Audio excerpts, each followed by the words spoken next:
दोस्तों, जब तक भारत देश पर पूरी तरीके से अंग्रेजों का कब्जा नहीं हो गया था, तब तक पूरे भारत देश पर लगभग 500 से ज्यादा शाही खानदानों की हुकूमत थी।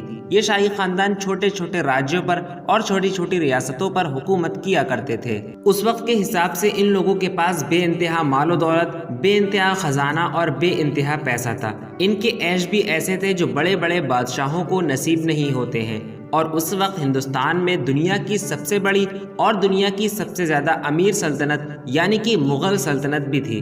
मुग़ल सल्तनत के पास भी बेइंतहा खजाने, बेइंतहा फौजें और बेइंतहा पैसा था। यहाँ तक कि इनमें से कुछ बादशाह और कुछ नवाब तो ऐसे थे कि उनके बारे में ये कहा जाता है कि उनके पास में जितना सोना और चांदी था, अगर उसको एक मैदान में जमा कर दिया जाता तो पूरा का पूरा मैदान सोने और चांदी से भर जाता। लेकिन वक्त का पहिया घूमता है, जो इंसान कल अमीर होता है उसी की औलादें आज गरीब हो जाती हैं। इनके साथ भी ऐसा ही हुआ।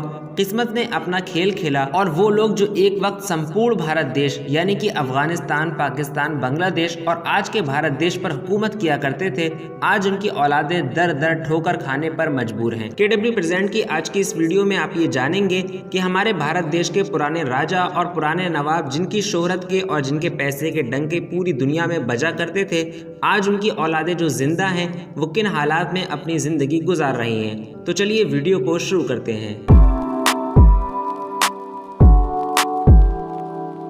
पहले नंबर पर बात कर लेते हैं टीपू सुल्तान की औलादों की। दोस्तों, टीपू सुल्तान को कौन नहीं जानता। ये मैसूर के बादशाह थे और इन्होंने अपनी पूरी जिंदगी अंग्रेजों से जंग लड़ी और अंग्रेजों से जंग लड़ते लड़ते ही ये शहीद हो गए। जब ये शहीद हो गए तो अंग्रेजों ने इनकी मौत के बाद इनकी बेटी यानी कि फातिमा बेगम को मैसूर से निकाल करके कोलकाता शिफ्ट कर दिया और टीपू सुल्तान का पूरा खजाना लूट करके इंग्लैंड ले गए। बहुत सालों तक फातिमा बेगम अपनी फैमिली के साथ कोलकाता में ही रहीं। उसके बाद उनकी डेथ हो गई। आज के दौर में फातिमा बेगम की एक पोती है, वो उसी मकान में रहती है जिस मकान में अंग्रेजों ने फातिमा बेगम को शिफ्ट किया था। बताते चले ये मकान पूरी तरीके से कच्चा है और टीपू सुल्तान की वो औलादें आज के दौर में सिलाई करके अपना गुजर बसर कर रही हैं। दूसरे नंबर पर बात कर लेते हैं अवध के सबसे मशहूर नवाब यानी कि नवाब वाजिद अली शाह के बारे में। दोस्तों, नवाब वाजिद अली शाह को पूरा अवध या पूरा हिंदुस्तान ही नहीं बल्कि पूरी दुनिया जानती है। लोग जानते हैं कि नवाब वाजिद अली शाह कितने पैसे वाले थे और साथ ही साथ कितने अय्याश भी थे।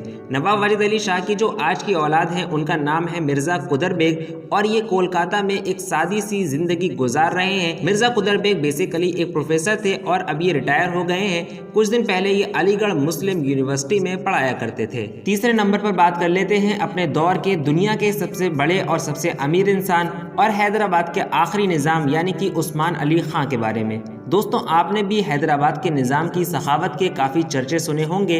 ये बात तो बच्चा बच्चा जानता है कि इंडो चाइना वॉर में यही निज़ाम थे जिन्होंने इंडिया की फाइनेंशियल हेल्प की थी और इंडिया को 5 टन सोना दिया था। असल में उस्मान अली खान ने अपनी ज़िंदगी में 7 शादियाँ की थी और इनके लगभग 14 बेटे और 18 बेटियाँ थीं। इसी वजह से आज के दौर में इनके लीगल वारिसीन की तादाद बढ़ करके 400 तक पहुंच चुकी है और वो सारे के सारे हैदराबाद के इस निज़ाम की दौलत पर अपना हक जताते हैं और दावा करते हैं। इसी वजह से इनकी दौलत पर कई सारे केस भी चल रहे हैं। 1967 में उस्मान अली खां की डेथ के बाद इनकी कुर्सी पर बैठे इनके पोते मुअज़्ज़म जाह। उस वक्त मुअज़्ज़म जाह दुनिया के सबसे ज्यादा अमीर इंसानों की गिनती में आया करते थे और भारत में उनकी दौलत का डंका बोला करता था। लेकिन 1990 के दौर में भारत सरकार ने उनकी सारी की सारी प्रॉपर्टी को अपनी तहवील में ले लिया और यूं इस तरीके से मुअज़्ज़म जाह बिल्कुल गरीब इंसान बन गए। बताया जाता है कि मुअज़्ज़म जाह किसी तरीके से अपनी बची कुची चीजें बेच करके तुर्की चले गए और इस्तांबुल में शिफ्ट हो गए।